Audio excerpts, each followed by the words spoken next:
วันที่9เดือนกันยาปี2025นี้กรมคุ้มครองรถเรือกรมใหญ่เทคนิคกองทัพได้เปิดฝึกอบรมระยะสั้นการนำใช้รถยก25และ50ตนซึ่งได้จัดขึ้นอยู่กองรถลากโดยการเป็นประธานของสายพันโทวงเพชรอินทพรรองหัวหน้ากรมคุ้มครองรถเรือคณะสินำการฝึกอบรมมีบรรดาพนักงานจากกรมวิชาเฉพาะคณะพักคณะบัญชากองรถลากครูฝึกอบรมตลอดฮอดนักฝึกอบรมเข้าร่วม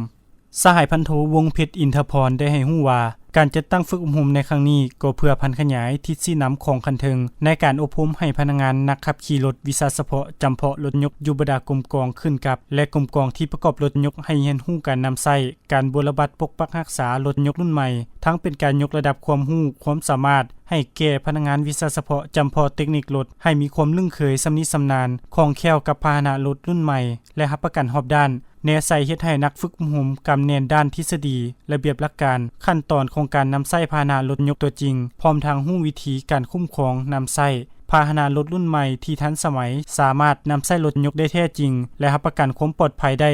100%รถที่นำมาฝึกอบรมประกอบมี6คันในนั้นมีรถยก25ต้น1คันรถยก50ต้น1คันรถน้อย4คันมีจำนวนผลเข้าร่วมฝึกอบรมทั้งหมด20สหาย